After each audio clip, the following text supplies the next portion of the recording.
Salut les gars, c'est Fightlot. On dirait que Francis Ngannou et Deontay Wilder sont enfin prêts à monter sur le ring pour un affrontement de boxe poids lourd qui se prépare depuis des années. Les deux combattants auraient trouvé un accord mutuel, et maintenant il ne reste plus qu'à finaliser les détails et annoncer la date. Soyons honnêtes, aucun d'eux ne semble avoir de grandes ambitions restantes dans le monde de la boxe. À ce stade, tout tourne autour du chèque de paie. Et honnêtement, quoi de mieux pour encaisser que de mettre deux des plus gros cogneurs du MMA et de la boxe sur le même ring? Celui-ci va être explosif. Ça, c'est certain. Soyons honnêtes. Francis Ngannou n'est pas aussi simple ou humble qu'il essaie de le faire croire dans les médias. Ce qu'il a réussi à faire avec la ligue de MMA PFL pourrait bien rester comme l'un des coups les plus légendaires de l'histoire des sports de combat. Après avoir quitté l'UFC dans l'un des plus grands drames que le MMA ait jamais connu, et avec ce combat de rêve contre John Jones qui est tombé à l'eau, Ngannou est devenu l'agent libre le plus convoité du milieu. Le PFL était prêt à tout pour signer une star de son calibre et Francis a joué ses cartes de façon brillante. Il a décroché un contrat unique en son genre avec une totale liberté de boxeur tout en continuant à combattre en MMA. Cet accord a mené à d'énormes combats de boxe contre Tyson Fury et Anthony Joshua.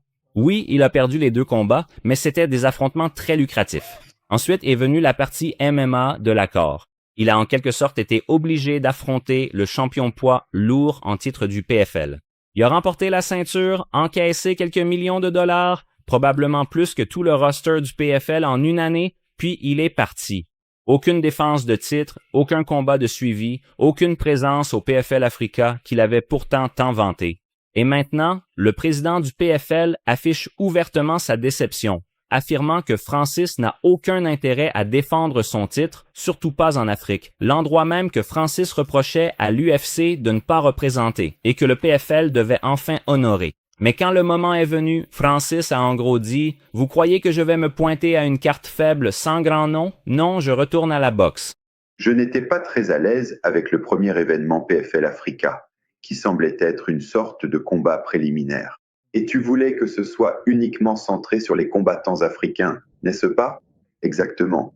Pas juste une autre présentation officielle du PFL en Afrique, mais vraiment une organisation locale qui agit sur le terrain. Est-ce que c'est l'un des plus gros coups bas de l'histoire du MMA? Probablement. Mais au final, peut-on vraiment lui en vouloir? Francis a presque 40 ans. Sa fenêtre pour gagner vraiment de l'argent se referme rapidement.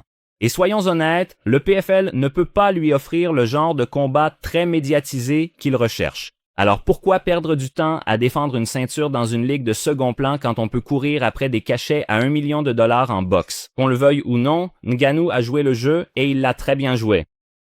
Parlons de Deontay Wilder parce que sa carrière a clairement été remise en question ces derniers temps.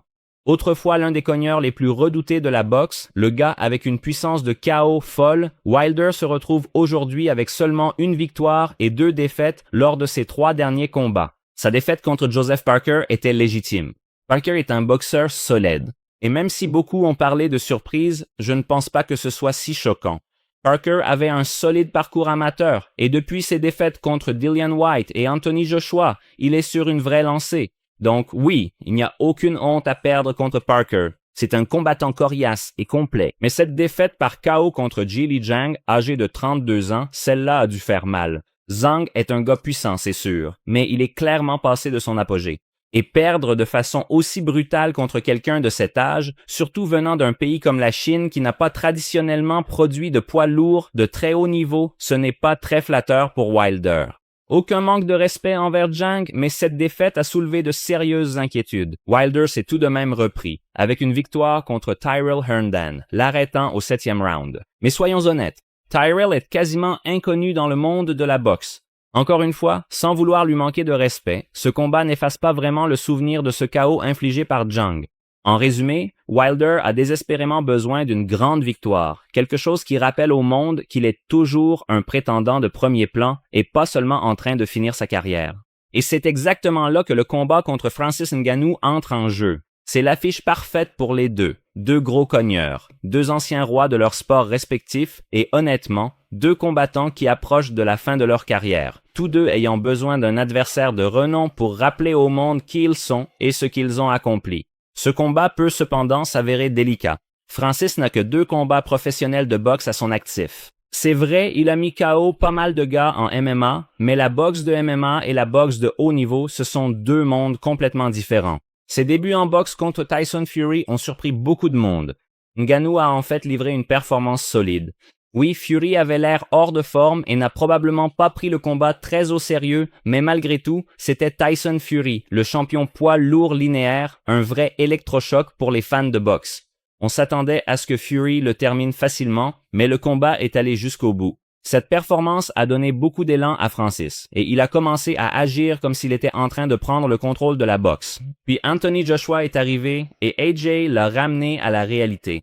Joshua, qui sortait de 2 défaites contre Alexandre Usyk, était en reconstruction et Francis était l'adversaire parfait, trop confiant, encore porté par son combat contre Fury et persuadé qu'il pouvait rivaliser avec les boxeurs d'élite. Mais AJ l'a démasqué. Joshua a utilisé des tactiques intelligentes, variant la vitesse de ses jabs, alternant avec des jabs au corps, utilisant des feintes pour faire réagir Ngannou et le pousser à se découvrir. Cela a ouvert la voie à ses directs et overhands caractéristiques.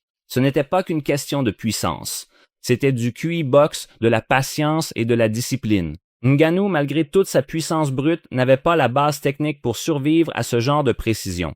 AJ n'a pas seulement gagné. Il a démantelé Ngannou et le monde de la boxe a célébré car une fois de plus, il a été prouvé que les combattants de MMA n'ont aucune réelle chance face aux boxeurs de haut niveau sur le ring.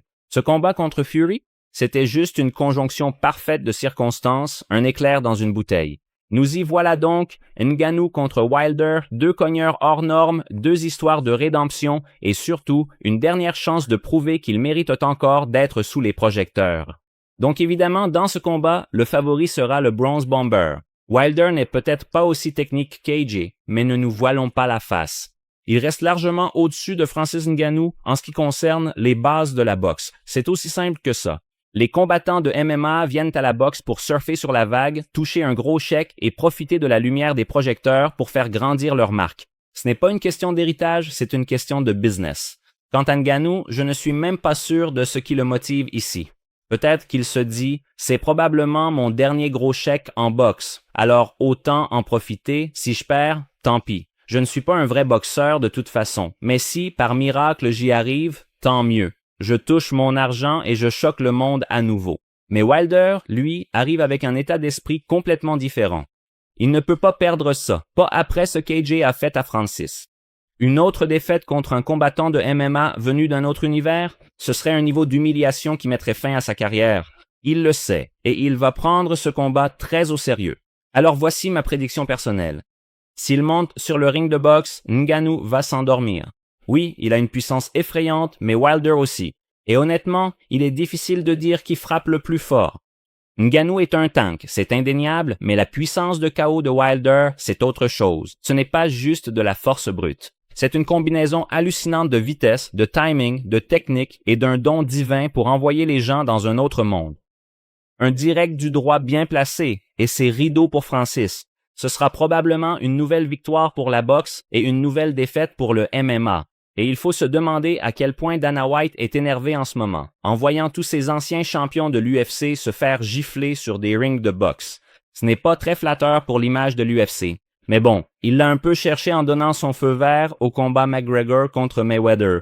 Il a ouvert la boîte de Pandore et maintenant, tous les strikers de l'UFC veulent leur chance pour un énorme chèque en boxe. C'est à peu près tout, les gars. N'oubliez pas d'écrire vos pronostics et vos commentaires. Et si vous êtes un vrai fan de combat, pensez à vous abonner à la chaîne. Lâchez un like et dites-moi ce que vous pensez de cette vidéo. Restez motivés, continuez à bosser et je vous dis à la prochaine.